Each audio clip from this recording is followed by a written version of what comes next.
Welcome to Storied, the untold Jewish stories behind your favorite music. Season 1, The Beatles. This project started off as a live show created in partnership with the Berman Theater at the J Detroit, and has grown exponentially since then, including shows about other bands and other genres. Now we're doing this podcast where in each episode we're going to dive deep into the history and the legacy of most of our favorite band, and that is the Beatles, focusing on where Jews and the Jewish community contributed and collaborated to their stardom. Each episode begins with a recording from our live show telling a quick and high-level version of the story, followed by this episode, this deep dive really getting into it, as I interview some really special guests. It's no secret Jewish events today can be appropriately hard. We have some serious issues that we're grappling with as a community, and they often require a box of tissues and a therapy appointment afterwards. The Storied live show was conceived and developed at the J in Detroit in partnership with the Berman Theater, not as the answer to this problem, but as an answer to this problem. We are focused on a positive narrative, Jewish joy, and reminding people about the great contributions made by the Jewish community. We're excited to see Storied grow with this podcast and many more live shows. Now, you may be here because you're a Beatles fan, or you may be here because you're looking for positive Jewish content. In either case, our intent is for all of your delight. And I think you're going to get there. If you're watching this on YouTube, you see this awesome Storied shirt that I'm wearing, and it was designed and made by a sponsor of the show, Yonatees. Now, Yonatees makes awesome custom merch and some really great Jewish-themed merch, like the ones you're seeing popping up on the screen here. If you're listening on an audio feed, pop over to YouTube just to see what I'm showing you, because it's worth it, and I think you're going to like it. If you'd like to sponsor an episode, we would love to talk to you. Check out the links in the story notes, including our website, www.story.show, for more information about who we are, what we do, the other bands and genres we've covered, or how we can bring this live show to your city. If you like what we've done here, please leave us a review and maybe some stars. If you have any questions, hit us up on our socials. We'd love to hear from you. All the links, again, are in the show notes. And with that, let's get this show on the long and winding road. Hey everybody, welcome to episode 7 of the Storied Podcast, the untold Jewish stories behind your favorite music, and we are officially halfway through season 1. I am thrilled that you are here. This is a special one. I kind of say that every time, but it's true, because today we've got Dave Manheim, and Dave Manheim is the founder of a podcast called Dopey Pod. And Dopey is an incredible podcast. It's an incredible resource for the recovery community. And those of you who know me personally or follow my social media know that I'm in recovery, and I've been for over 21 years. It's a weird thing to say out loud in a public forum like this, but that's the truth. Dopey is the #1 podcast when it comes to recovery.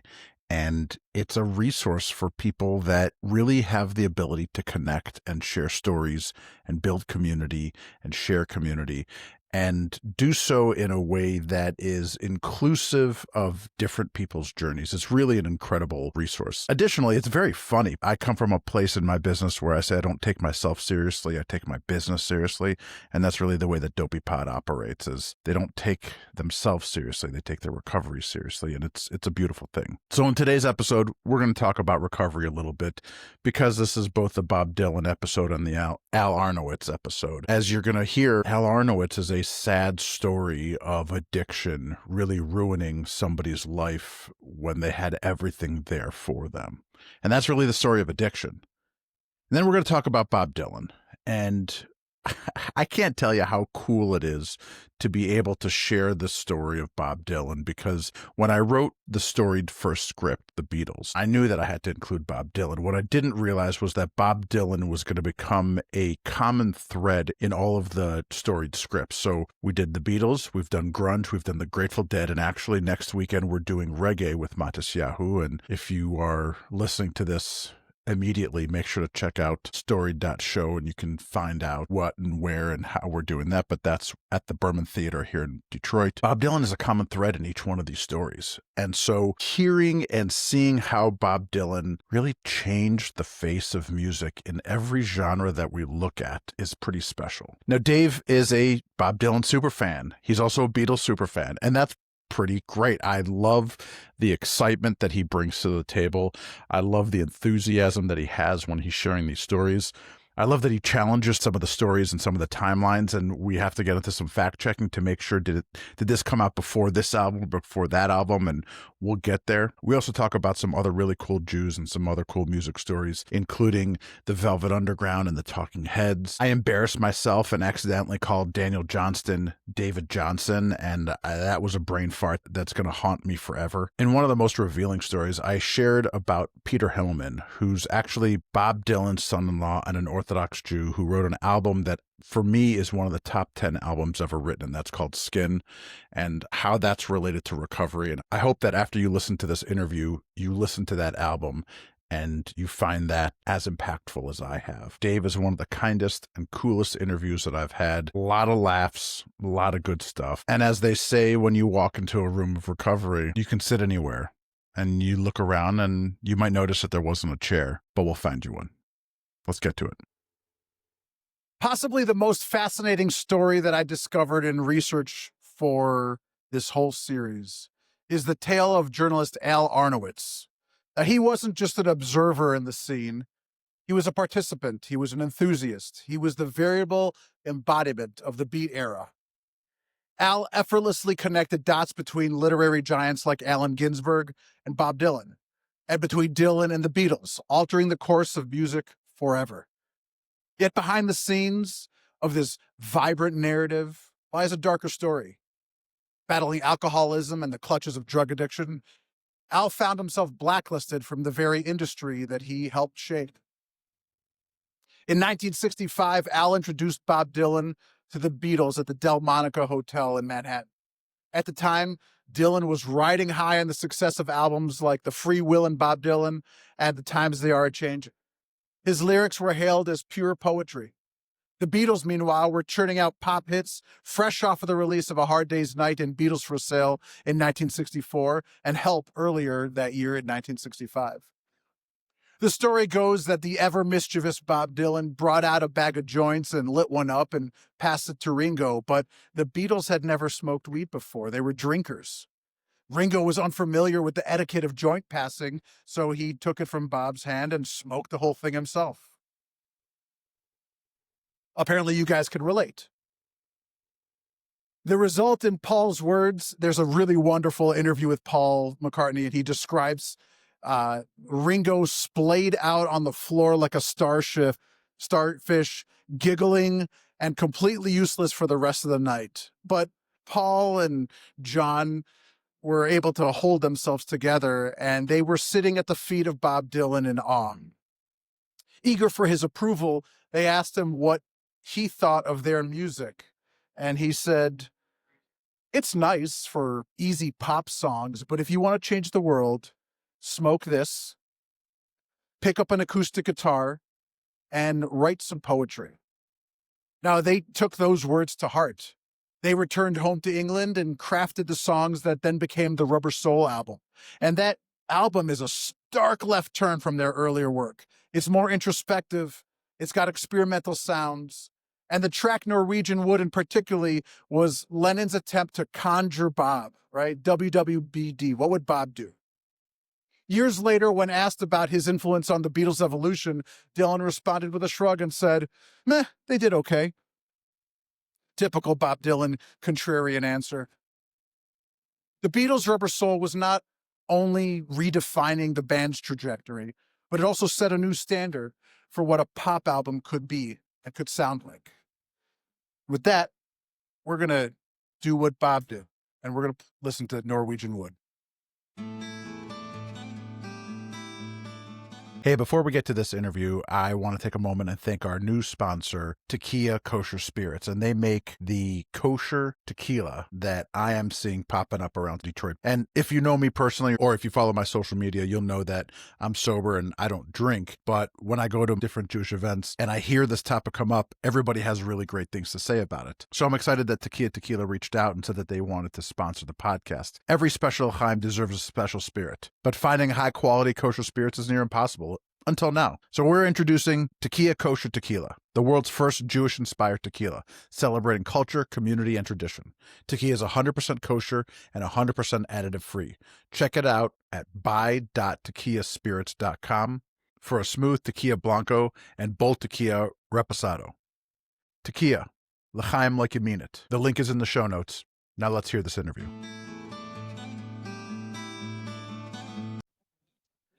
Hey everybody, welcome to episode 7 of the Storied Podcast. We are excited to be here. We are going to jump right into it because we have a ton of content to talk about. We got a lot of stories to tell. We got some laughs to have. We've got some cries to have. We got a lot of work to do today. So first off, David, thank you so much for being here. I appreciate it, man. Oh, thank you. My pleasure. It's always good to talk music. Love it. Oh, we're going to talk a lot more than music today. We got a lot to talk about. Well, it's always good to talk about whatever, and I'm happy to be here. And where are you, Benji? I'm in Detroit. Nice. All right. Very good music town. Very good music town. We have a very rich history here, and most people think it's just Motown, but we have house music here. We have jazz and blues here. We got a lot of good stuff here. So also, it's like the birthplace of punk rock music. It's among we have arguably we have the Stooges and MC5, and we got some good stuff here. We got some good stuff for sure. Here. So I thought it made the most sense to have you for this episode for two reasons. First of all, as much of a Dylan fan and a Beatles fan that you are, the first part of this story is really about Al Arnowitz. And Al Arnowitz is known as the blacklisted journalist. He's this really beautiful and sad story of a journalist who wasn't just part of the Beat era. He was an active participant. He was to the Beat era what Berry Gordy was to Motown, right? Like he wasn't just there, he was doing it. And because of alcoholism and drug addiction, he burned all his bridges and ended up, out as an outcast in the scene that he created. And it's really a sad story. They talk about Allen Ginsberg wrote a lot about him, and he introduced Allen Ginsberg to Bob Dylan, and he introduced Bob Dylan to the Beatles, which is what the story's about. But Allen Ginsberg talks about him, and he's like, yeah, Al would not show up to an appointment. We were supposed to meet, and the next day he'd be like, sorry man, I sold a joint to a cop and I got busted. And then it turns out he was trying to sell a pound of weed to a cop and he got busted. And, it's just like those drug addict things. Then he ends up a drug dealer freebasing cocaine in the basement, and I don't know enough about Al Arnowitz, man. I should really be studying up on this guy because he sounds like great material. Was he also, he was a music reviewer, right? Was he also a jazz reviewer? I don't know if he did jazz. I know that he had a relationship with Miles Davis. I'm not an expert on Al Arnowitz, but I did a lot of reading about him in preparation for the show and in preparation for the podcast. He worked for the New York Post, and he was a music reviewer in general. He got fired from the New York Post because he started managing bands. In fact, the Velvet Underground, a New York Jewish band, he was their original manager, and the New York Post was like, it's a conflict of interest for you to be managing the band and writing reviews for us of the band that you're managing. And so they fired him. How Jewish do you suppose the Velvet Underground is? I don't think John Cale or Maureen Tucker and Sterling Morrison would agree with you that they're a Jewish band, would they? Are those Jews? Are those undercover Jews that I don't know about?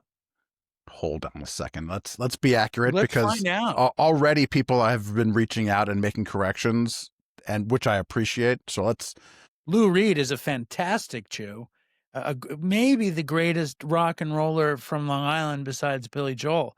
But I don't think Sterling Morrison, John Cale, or Maureen Tucker were Jews. I'm gonna say they're not. I don't think that you need to. I don't think you need the qualifier from Long Island. Like I think Lou Reed is just one of the greatest rockers around. Sure, but Long Island does. I live on Long Island. So I take great pride in the fact that Lou Reed came from there. So according to Google's AI reader, although John Cale, Sterling Morrison, and Mo Tucker were not Jewish, Reed's distinct Jewish background was an integral part of the Velvet Underground story and impact. So we're going to have to talk about that. And I may have to have you come back because we talked about Lou Reed in what's going to be season 2, which was the grunge show. We talked about the history leading up to grunge and how we got there from Neil Young to punk to metal. And we talked about Lou Reed and his influence on what became grunge. And so we'll have this conversation again too. So yeah, he was there. He was doing it. But Love Lou Reed. And I yeah. love his style.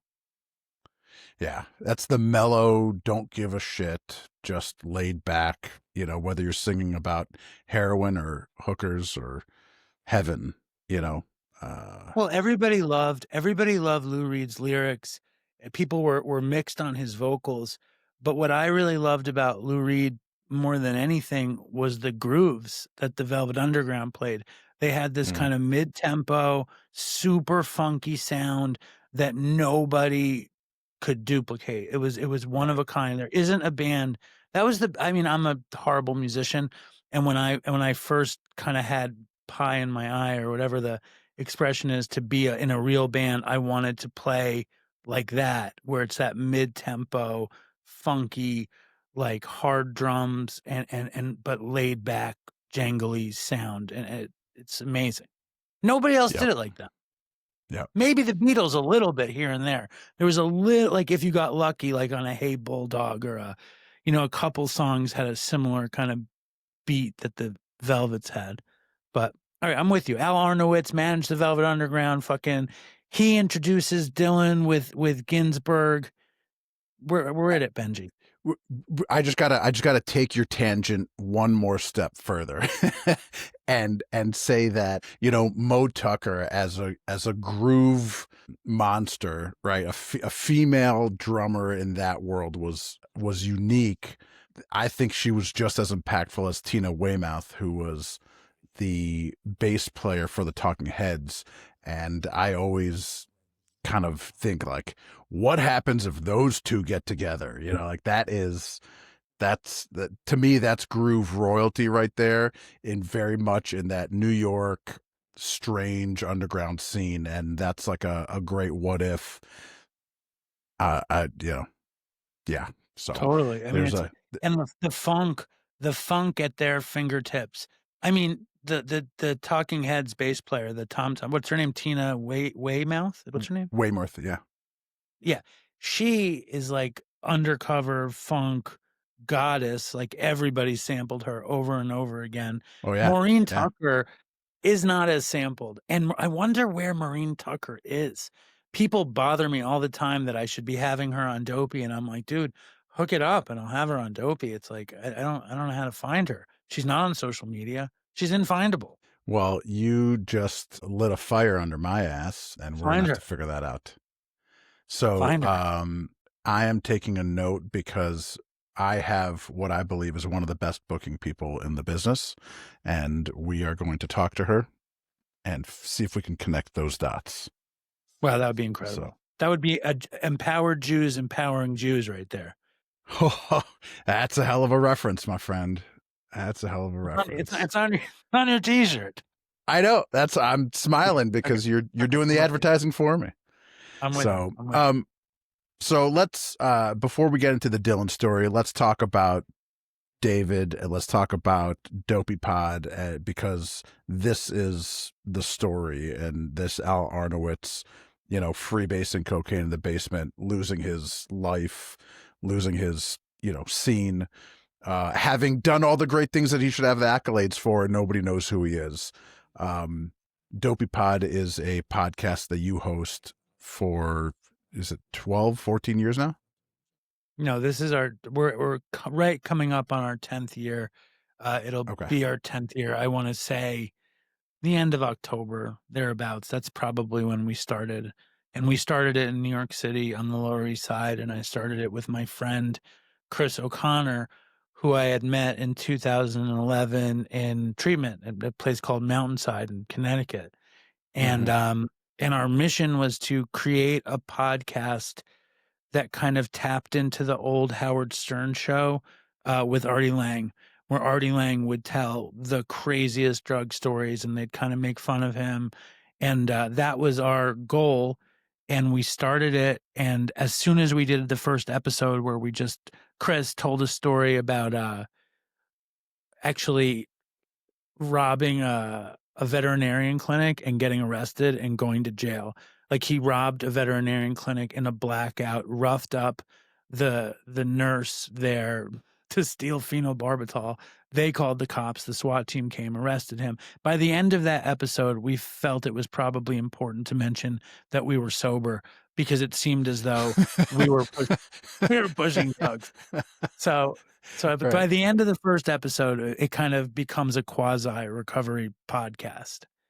And 2 years and a few months later, Chris winds up relapsing and dying.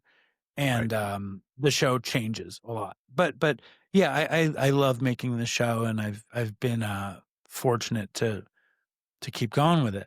Have fun with it, And you guys have created a cultural, zeitgeist here in the recovery world where, I talk to people, I go to meetings regularly, disclaimer, if nobody's figured it out, both David and I are in recovery, right? So, I go to meetings regularly and I'm in Michigan and I hear the words dopey in reference to a podcast as opposed to in reference to what they were doing yesterday. I hear those words regularly in meetings, and you see the hats and you see the social media and you see, like, you're impacting the community in a very positive way. Well, that's awesome, and I appreciate it. I don't hear enough people talk about Dopey where I go. Meetings I go to, nobody's fucking heard of Dopey. It's really annoying. But another thing is that when we started, we started 10 years ago, and there weren't that many recovery podcasts. And then we started having people on the show, and then they started making their own podcasts. And I always would tell Chris that that's what people would say about the Velvet Underground.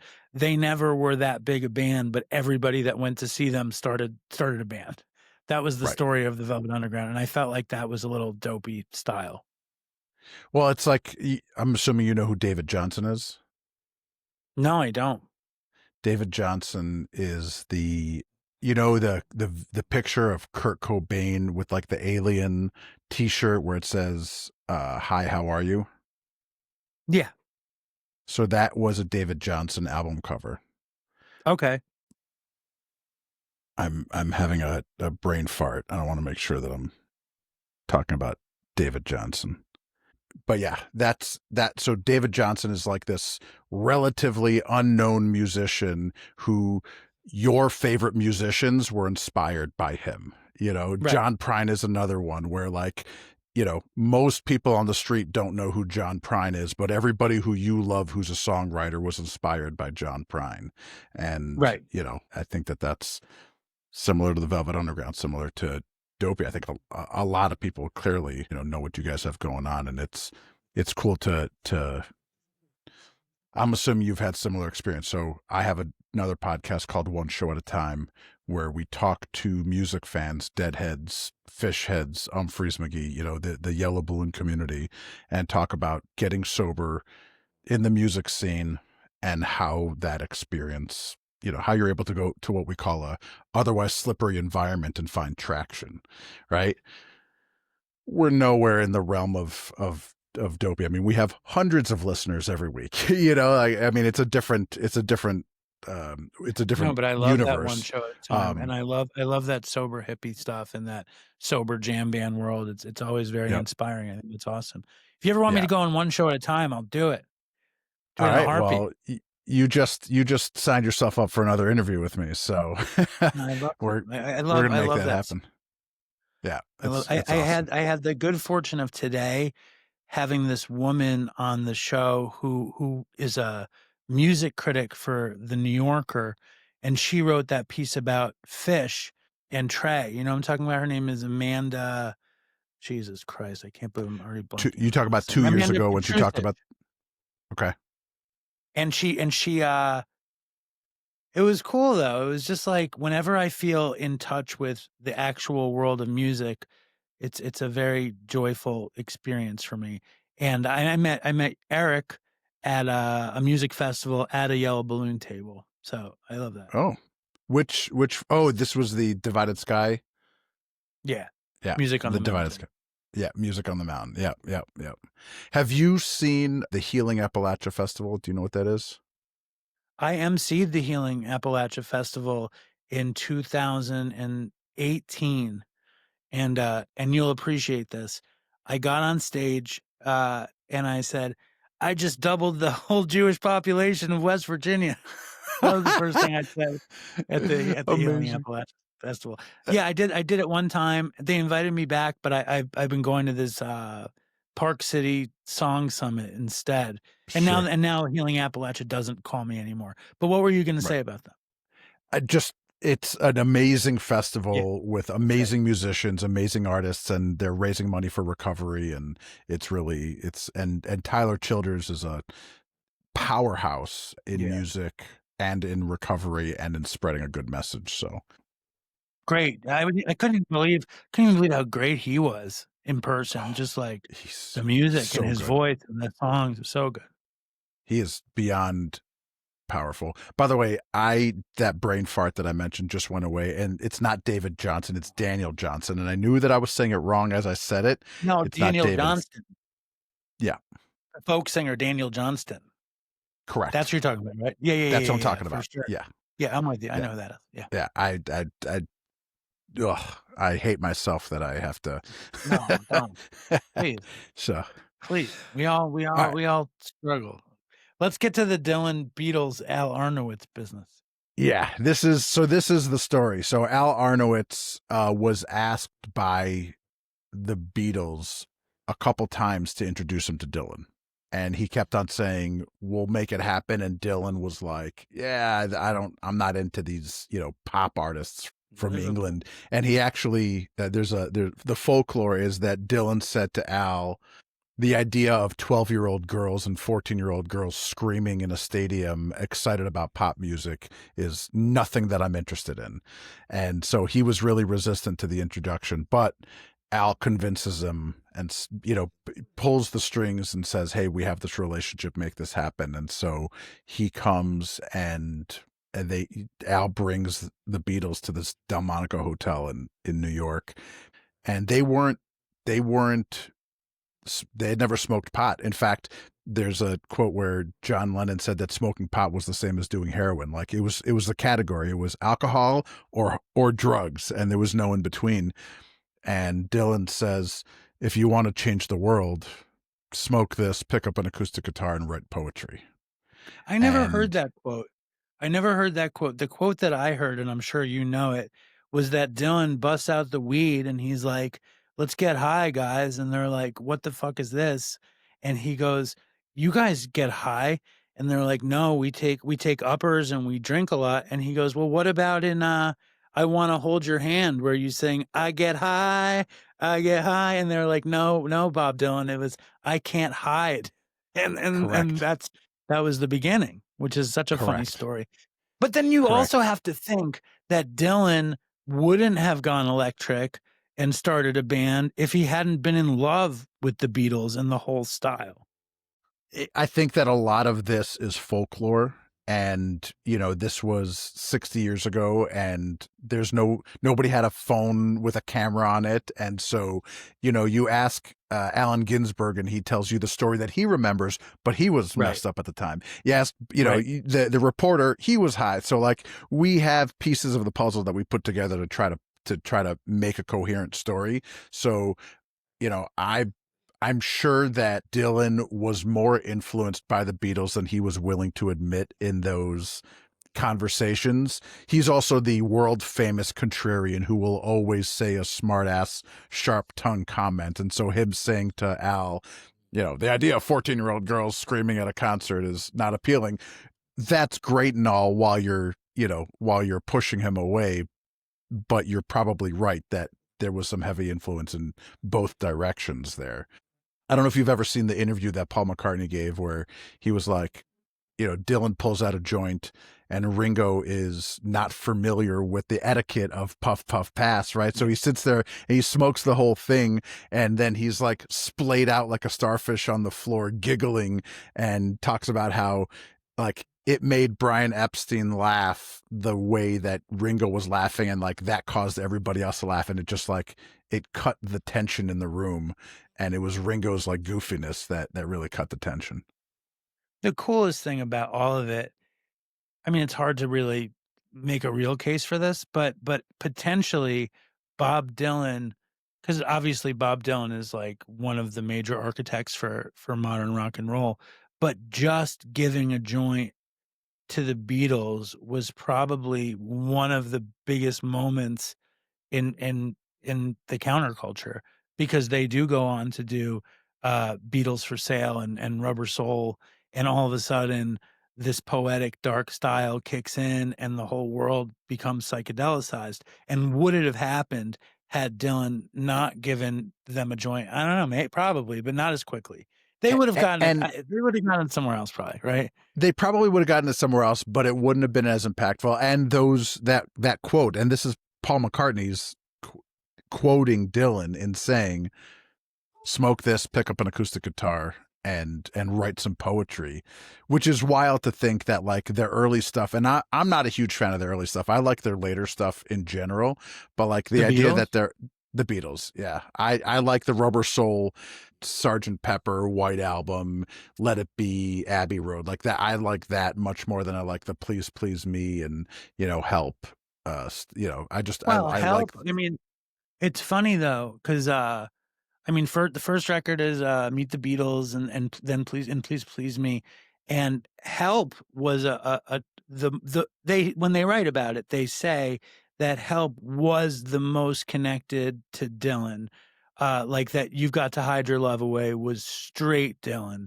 That Help was John Lennon actually trying to find something in himself that wasn't about like love or girls, or there was this deep introspective saying he hated himself at the moment. And when he wrote, like, when I was younger, so much younger than today, I never needed anybody's help in any way, he was showing his insecurity, which they all connect to Dylan. But Beatles for Sale is kind of the in-betweener. And I'm not thinking of the tune. There's a tune on the it's like, let me look it up. I'm sorry. One second. On Revolver? No, Beatles for Sale. It's like the Okay. cover is them being all tired. No reply. I'm a loser. Babies in Black. Those are all. And then the rest of the record, I'll Follow the Sun. Those are such early stoner Beatles songs, and they're so beautiful. And that's my point, is it's wild to think that he didn't consider that poetry, right? He's like, write some actual poetry. And it's like, No, I think they did that. I think they did all that after Dylan gave him the joint. I think all those songs happened as a result from the quote that you're saying. So my understanding, and we're going to have to do a little bit of fact checking and we'll put it in the liner notes. But so my understanding is that when they went back after this happened, they went back and wrote Rubber Soul, and Rubber Soul is the delineation mark. And the quote of Lennon saying, "I was trying to conjure Bob, and what would Bob do?" That was on Norwegian Wood. In Definitely, fact, but the keep going. Hey, You Gotta Hide Your Love Away, that song is actually one of the stories in this season, is about Brian Epstein. And so in 1963, Brian Epstein and John Lennon go on vacation together in Barcelona to Spain, Yeah. right? And there's this wild story that's written where John Lennon, it was the first time that he had been with somebody who was gay that he knew was like gay, and they were talking about it, and Brian like opened up to him to what it was like, and John Lennon was like, "Can I ask you questions?" And he was like, "Yeah." And he was like, "Okay, see the guy walking into the bar? What do you think of him?" And Brian gave him an answer, and he was like, "Okay, what do you think of that guy?" There was this like voyeuristic, vicarious objectification of men that John was used to doing to women. He had never seen it done to men like that. And then Brian was like, "Yeah, we're the same. We just love different people. And it's kind of hard when my love is criminalized and your love is celebrated." And that really hit Lennon hard. And that's where the song "You've Got to Hide Your Love Away" came from. And apparently part of that conversation was also Brian talking about how his parents, who were Orthodox, really didn't approve, and it was not a legal thing, it was a moral and ethical thing. And and him saying, like, I didn't just hide this from the government, I didn't hide this from society, I had to hide this from my parents. And that's where that came from. So I just double checked it. According to Mhm. Google, the Beatles first smoked weed with Bob Dylan in 1964, which is the same year that Beatles for Sale came out. Rubber Soul comes out in 66, and I think Help was 65. So I think the weed affected Beatles for Sale, fucking Help, Rubber Soul, Revolver, and all the rest. So like I think we're the timeline still holds. And I think the Dylan influence on You've Got to Hide Your Love Away is more the jangly style and the Yes. storytelling aspect. Yeah. The Right. no need to tell the pop song story, but instead to find a true human story. I think that we need to call Bob Dylan. Better yet, we need to call Paul McCartney and be like, Paul, help us figure this out, because, I may have to How rewrite some of about my. I'm sure you've seen the footage of Dylan and John Lennon in the back of the cab. Sure. Have you seen the footage? So Sure. it's like I remember in the old days of file sharing, like on LimeWire and Napster, they would have that track and they they would label it Dylan and John Lennon high on heroin in the back of the cab. That was the label on Napster. And then and you never got the whole thing. And for some reason, like I keep seeing more bits of it on Instagram. And and it keeps saying Dylan was super hungover and John like seemed like such a jerk yelling at Dylan, but I enjoy seeing somebody yell at Dylan because Dylan was such a menace to everybody. Um, Yeah. I love this conversation because like Dylan wound up really getting very close with George Harrison. They Yeah. wrote, I think, If Not For You together. You know, they were like the best of friends. They did the concert for Bangladesh together. And then in a recent little quote, you see Dylan talking about how he's still in awe of McCartney, of any Uh-huh. musician he's ever like paid attention to. He was like, I cannot believe the raw ability of McCartney, and also that he played in George's band, the Traveling Wilburys. Yeah. Yeah. It's interesting to see George Harrison's career post Beatles and how he was able to tap people like Bob Dylan and Phil Spector and really just find these really special knobs to turn to just go wild, whereas Lennon and McCartney were like, this is who we are and this is what we do and we don't deviate from that, and just stayed in their box.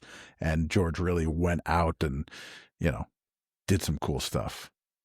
And again, everything that I say, I either have read or I've extrapolated it through my brain damaged, drug addled brain.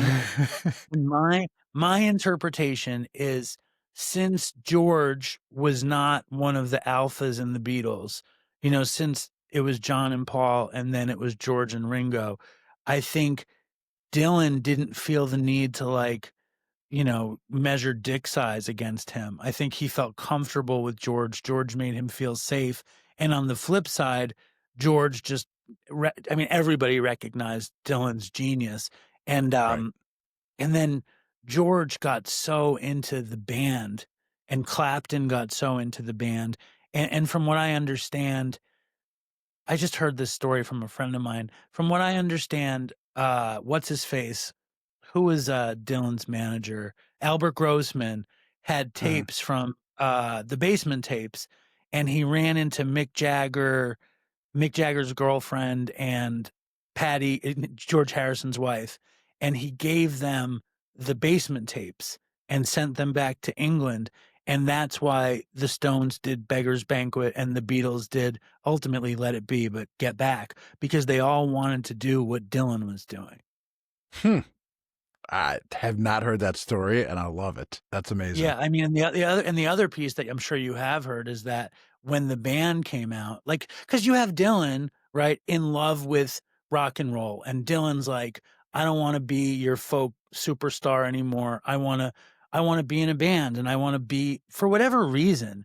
You don't really find out why. He never really said why he didn't want to do folk music. He just wanted to be in a band, and I'm sure it had to do with the seduction of the Beatles and the Stones and rock stars and that feeling, Right. and where he didn't have to be the spokesperson for a generation, and he could chill out and probably Right. get hot.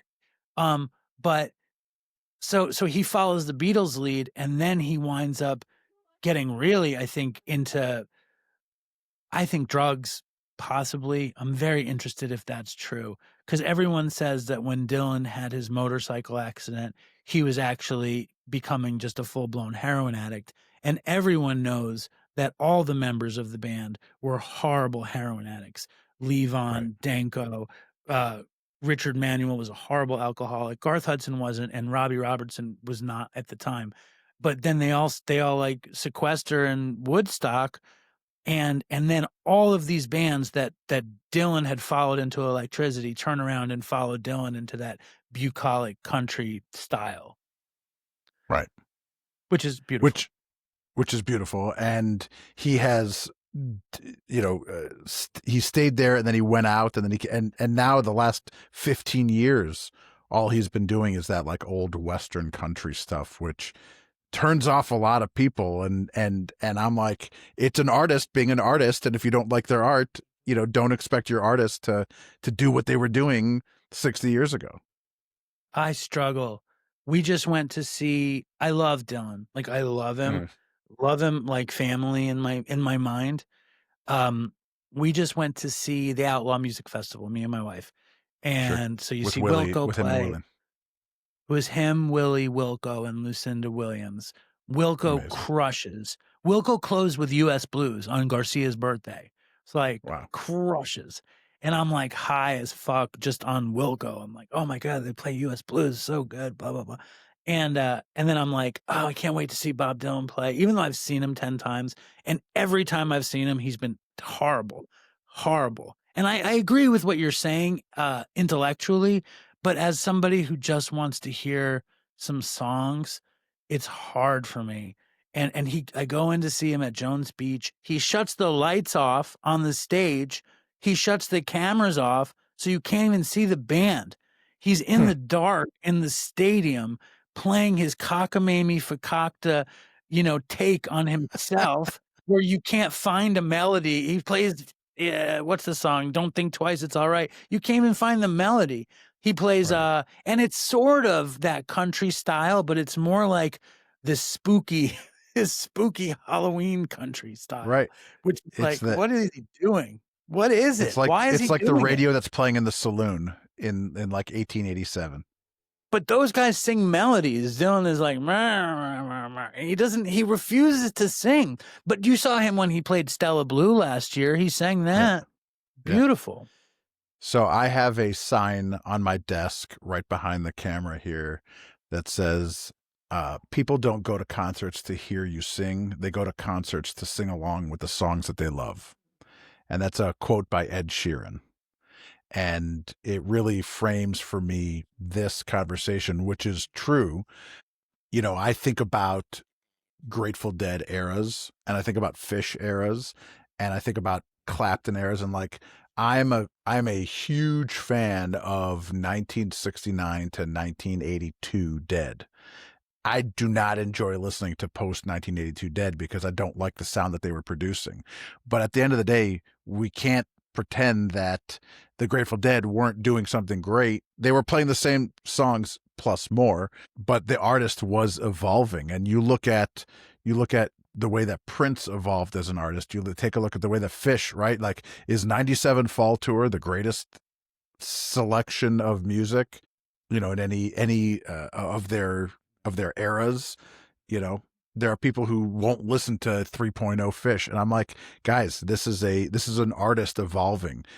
Dylan's an extreme example of that because you listen to him play Don't Think Twice, It's All Right, and you're like, yeah, I'm having a hard time following along. I think probably a better example of that is the Counting Crows, right? Like, there are fans of the Counting Crows who hate seeing the Counting Crows live because Adam Duritz plays the song differently every time. And then you've got super fans who are like, I don't know what song he's saying, that this is great. And then he gets to the chorus and you're like, oh my God, this is great. You know, so But don't I you think think he's just trying to be Dylan though? do I think Adam's trying to be Dylan? He's all obsessed with I Dylan. definitely Mr. wouldn't say that. All that Mr. Jones business. I think Yeah, that's one song. I don't think I would say that. I mean, is he more obsessed with Dylan than you are? I mean, we're all obsessed with Dylan. I think that Adam's an artist who's doing an artist thing, and that's, you know, that is doing things differently every time. You want to hear my hot take? I do. My hot take is that the only artist out of all of those guys that actually evolved and improved at any point is Neil Young. And when he put out whatever, Harvest Moon, what's the record he put out in the 90s with Harvest Moon? Yeah. He put out in the 90s. It's crazy. I didn't even realize that. I didn't listen to Neil Young. And my wife is like into Neil Young, and I just assumed Harvest Moon was from like 1972. And it turns out it's from the 90s. It's like nobody else did that. The closest thing is Dylan doing Time Out of Mind, which is a decent record, but it's not like Highway 61 or Blonde on Blonde or Nashville Skyline. That Neil Young business blows my brains out of my head. I'll be honest, not only did I not realize that that album came out in the 90s, I remember seeing the music video, which is like a very 90s music video of them in a bar, and it's like a bar band playing while the dude's sweeping. And I remember thinking, like, why would he make this video 20 years after the song came out? Like, it's such a strange... I thought the same thing. And I had no idea the story. We just went to see, we saw that. That's a perfect example. We saw the Outlaw Festival, and Willie, God bless him, tries his best. He's 91 years old. What's he going to do? We saw Willie play Forest Hills 2 years ago, and he had Norah Jones in the band on piano, and I didn't even know it was Norah Jones until the end, and he introduces her, and it's like, holy cow. But we saw Neil Young this summer at Jones Beach, and like, he played a lot of like horrible songs that we didn't care about, but whenever he busted out a song that you knew, he was on fire. His voice was not diminished. His guitar playing was so perfect. It's like he still got it.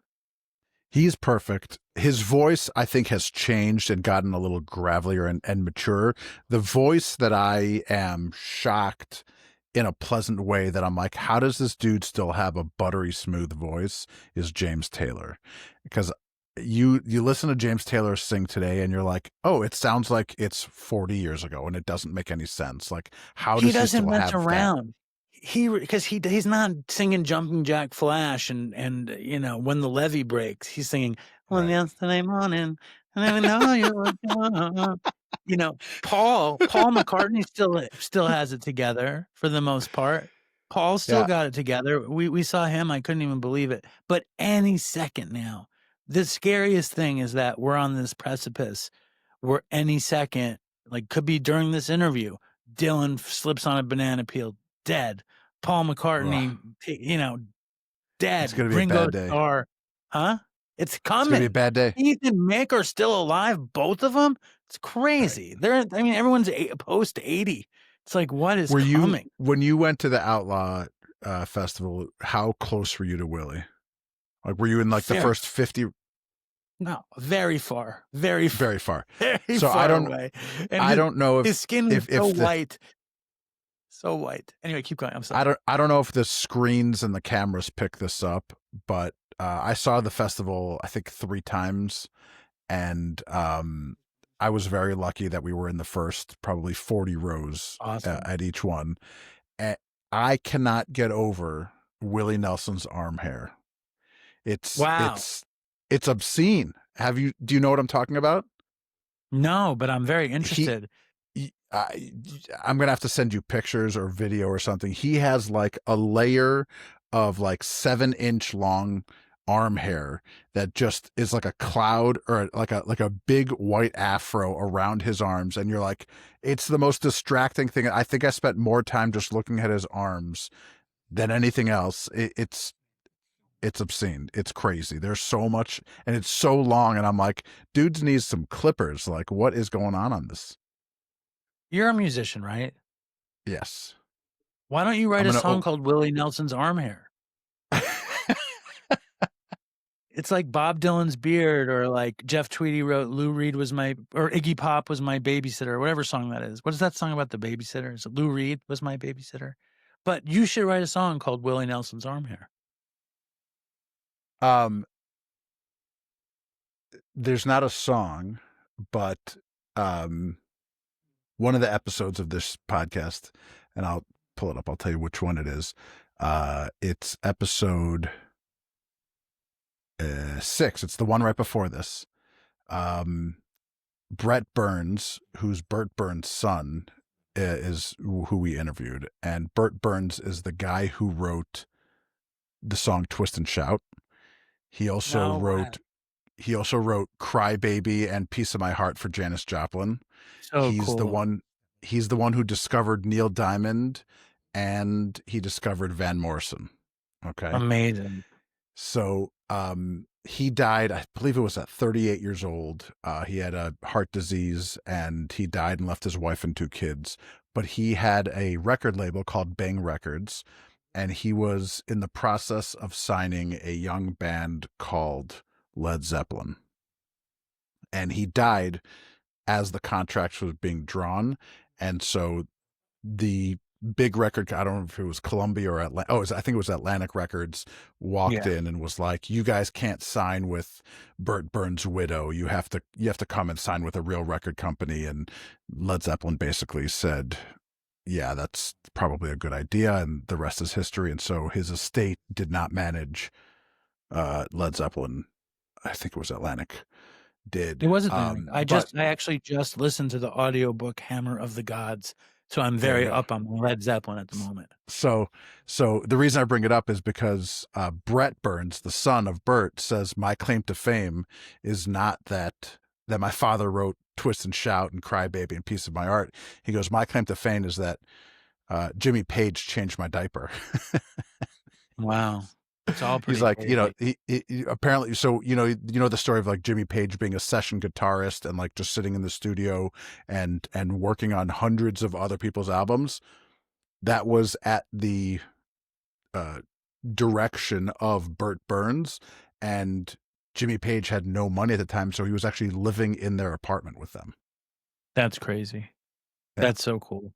I once had the drummer from the Black Crowes, the original drummer, Steve Gorman, on Dopey.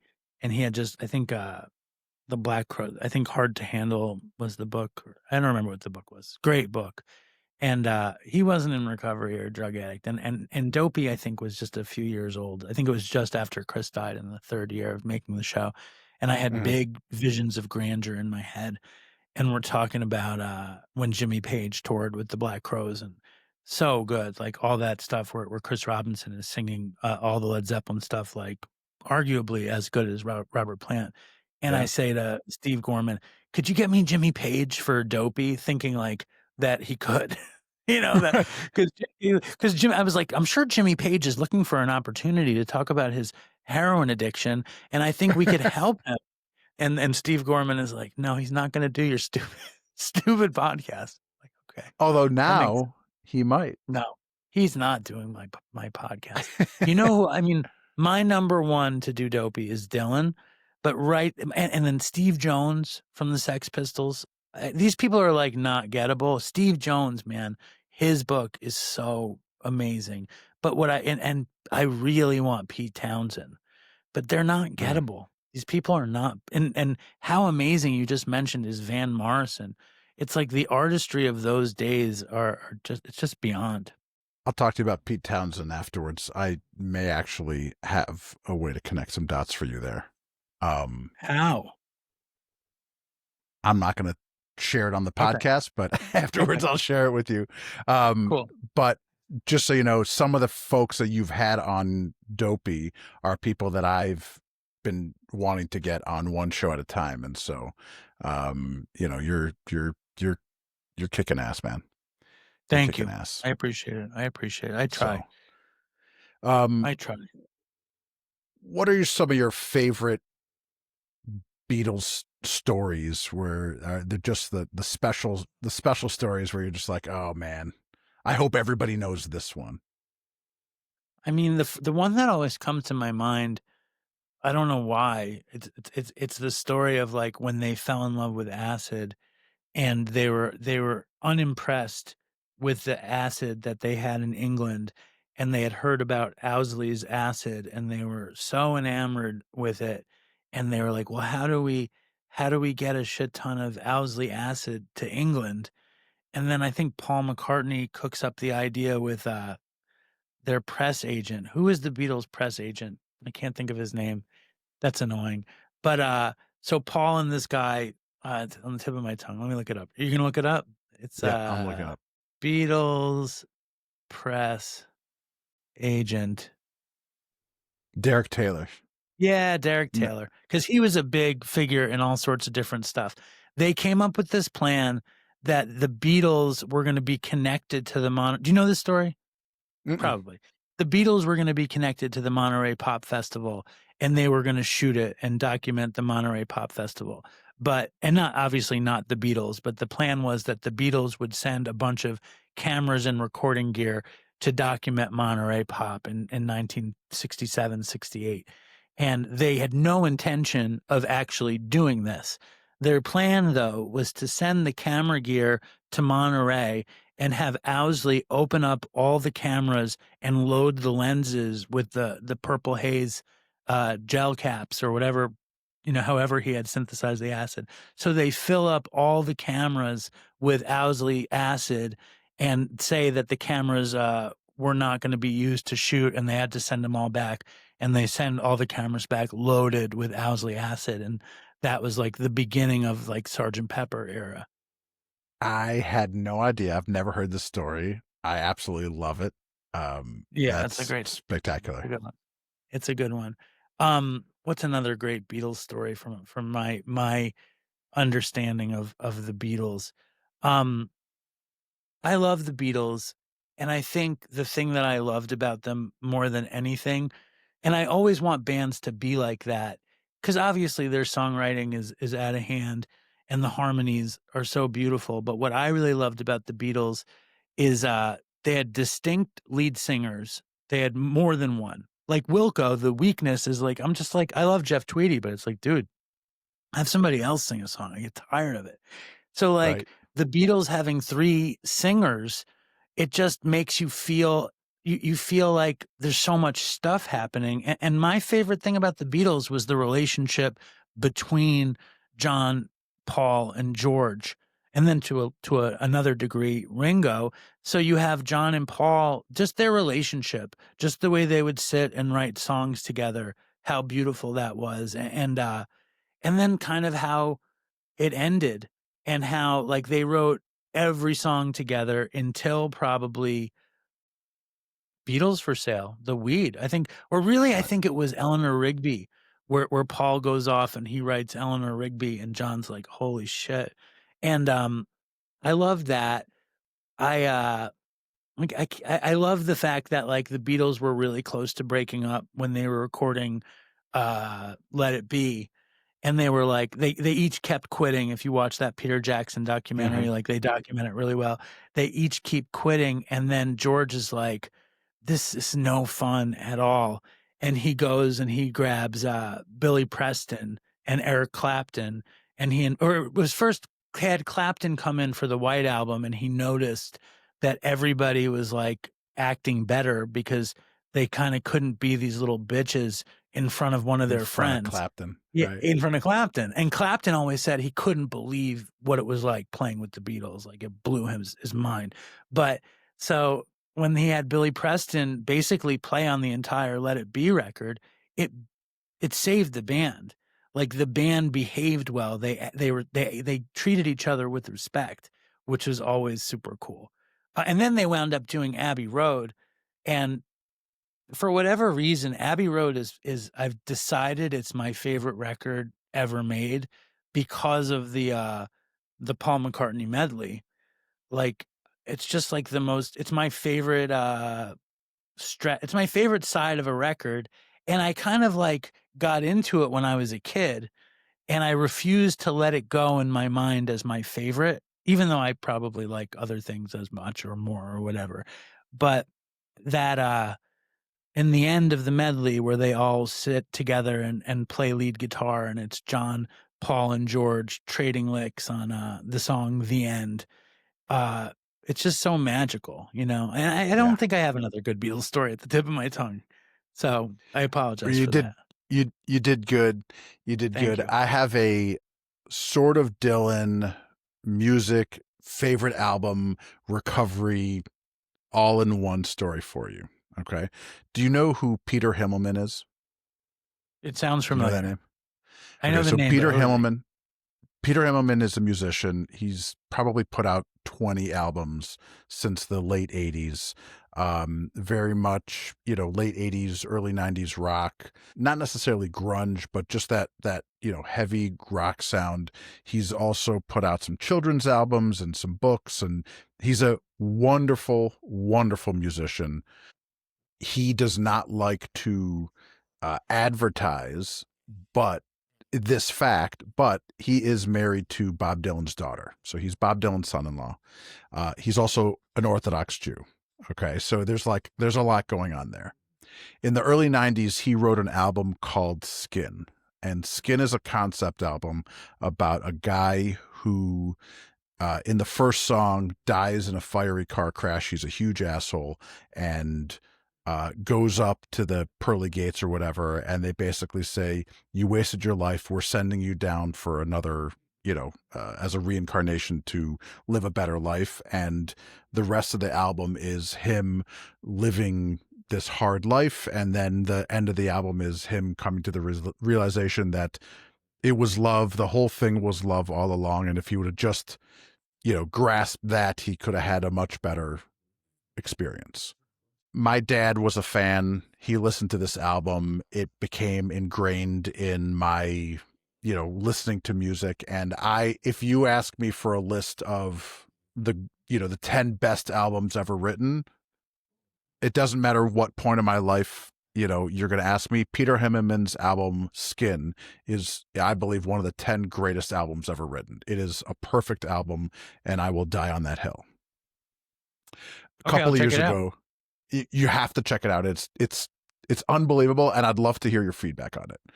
So, couple years ago, every few years I go through this need to listen to it again, right? And I listen to the album 100 times, and then I put it on the shelf, and I don't listen to it for 2 years, and then I come back. During COVID, I was sort of fell in love with playing music. My daughter was very sick for the few years before COVID. I hadn't played any music at all. And during COVID, I just had this opportunity to sit and play guitar. And so I was learning a ton of music, or relearning a ton of music. And I decided I wanted to learn how to play that album. And I figured out most of the chords, but I couldn't figure out all of the chords. And so I tried to there was a songbook. And when I bought it off of his website, the wrong thing was downloaded. So I reached out, I sent, info@peterhimmelman.com or whatever it is. And I said, hey, I paid for this. It didn't come through properly. Can you please send me the correct document? And by the way, in case anybody is actually reading this, I've always really loved this album. I really have a deep connection to this album. And while it's about reincarnation, I believe that this album, to me, speaks to the 12 Steps experience. And I basically write out the entire album and how each song connects to steps and what the recovery process is through this album, right? And I'm like, I can't believe I just spent an hour writing an email that nobody's ever going to read, okay? 10 minutes later, I get a phone call from an unknown number, and the guy says, hey, is this Benji? And I go, yeah. He goes, this is Peter. I'm like, Peter who? Shut up.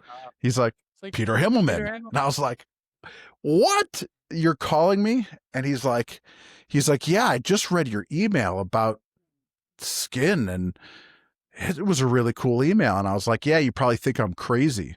He goes, I don't think you're crazy at all. And he tells me that he was part of the production of Tommy the Who on Broadway. And his partner in that said to him, hey, we produced the Who's show on Broadway, but you need to write your own show on Broadway. And this was a very close friend of him who was struggling with addiction. And he started writing this concept album about reincarnation for a Broadway show. And in the middle of him writing this album, his friend relapsed and died. And he said, all right, I'm not writing this. I'm not doing this Broadway show. It's too difficult, but I'm going to finish this album, and infused a bunch of recovery themes covertly into the album, things that he knew about recovery. And so he goes, that album came out in 1994. That was 30 years ago. You're the first person who's ever connected the dots of recovery into this album. And I was like, oh my, like I was blown away. I could not believe it. And needless to say, I was like, you know, can I tell the story to other people? He was like, yeah, of course. I was like, okay, can I get the chords? And he goes, they're all easy. Just figure it out. And did you? I need help. I there was a couple that I still needed help with. I called a good musician and asked him to help me, and I've got them all charted out now, and I can play the whole album. And and every once in a while I'll pull out my guitar and I'll go through the whole album, and it's a wonderful album, and I hope you listen to it. I hope you enjoy it. I will check it out for sure. For sure. So, all right, we are coming up on an hour. This has been a thrill and a half for me. I end each episode in a little bit of talking about the thesis of why we're doing this and asking you about it. So, you know, the idea here is that Jewish events today are hard. Jewish community stuff is hard in general. We're grappling with some difficult things in the world. And this, yeah, I'd say, you know, you go to a Jewish event today and you need a box of tissues and a therapy appointment afterwards, right? Like there's hard shit going on. The idea here is to just talk about the good stuff. Okay. So we're talking about collaboration and contribution, and we're talking about Jewish joy. And that's really what we're talking about, whether it's Velvet Underground or, or Bob Dylan or Al Arnowitz. When you think about the great collaborations and contributions that you see from the Jewish community today, whether it's in music or art or science or recovery, what are those great contributions that you're seeing today, or Katz's Deli? And the follow-up to that is, when you hear the words Jewish joy, what does that mean to you? Well, I mean, the first thing that comes to my mind is Katz's Deli, because I worked there. And the greatest thing about Katz's, to me, is it was founded 137 years ago on the Lower East Side of Manhattan by Jewish immigrants. And at the time, there were tons of Jewish delis all over the place. And as time passed, Jewish people got more educated and less people wound up needing to work in delis. And there were different waves of immigrants working at Katz's. There were, at first, tons of Eastern European Jews, then Polish Jews, then Romanians, then I think Argentinians, then Puerto Ricans, and now Dominicans. And to me, it's this incredible collaboration between people celebrating Jewish food and Jewish culture. There's obviously some Jewish ownership, Jewish management, but it's not all Jewish. And the collaboration is this global collaboration to keep a Jewish tradition alive in, you know, the city in the world that has the most Jewish people, but by not proselytizing, by approaching the culture with fun and love and deliciousness. And that's the first thing that I think of when I think of Jewish collaboration. And it's really a non-denominational collaboration that's involves Jewish people and non-Jews. And I think it's incredible. And when you ask me about Jewish joy, I mean, I grew up Jewish, you know, I'm actually sitting in my childhood bedroom right now. And I grew up in New York City, and the majority of my friends growing up were Jewish, and the holidays are coming. And when I think about being Jewish, because I'm not particularly observant in any way, and I'm certainly not religious, but my dad calls himself an Orthodox atheist, and I wouldn't go so far as to call myself an Orthodox atheist. But my dad grew up in Flushing, Queens, and was a member of an Orthodox shul. And for Rosh Hashanah, we'd always go to my grandmother's house in Queens, and we would walk from her apartment building, which was a total garbage dump project, to the shul in the fall. And the leaves are starting to turn color, and the sun goes down and it's dark, and we'd go over to hear the shofar get blown. And it was just such a beautiful, joyful scene of family. And in New York City, where there's obviously 6 billion other kinds of people everywhere, mostly coexisting in harmony. And that joy is the most important joy to me. I love that answer. It hits the nail on the head of everything that I'm cheering on and supporting and encouraging and participating in. I love the idea of cats as being a poster child for Jewish collaboration and contribution. And they're not saying you should be Jewish. They're saying we're unapologetically, proudly a Jewish experience. And by the way, have you tried the corned beef? And I absolutely love that answer, and the Jewish joy in the Orthodox atheist. So my dad was an Orthodox rabbi and I'm an atheist, and There you go. that caused some friction over the years, but I appreciate your experience very much. I know where you're coming from, and that is beautiful. Yeah, that's great. And by the way, I was listening to an episode, I think last week or 2 weeks ago, where a guy called in and shared a story with you for Dopey Pod and said something like a Jewish looking guy tried to do talking about the crackheads, and you were like, what is a Jewish looking crackhead? Like, what is, he had a big nose? Like, what do you mean a Jewish looking crackhead? And it's so funny because Jerry Seinfeld's a Jewish looking guy, but so is George Costanza, and they don't look anything alike. And we sort of have an image in our head, but it's silly, but we sort of know what he's talking about. But it's also like, what are you talking about? No, it's just fun. It's just fun. It's crazy because Jewish people tend to know Jewish people.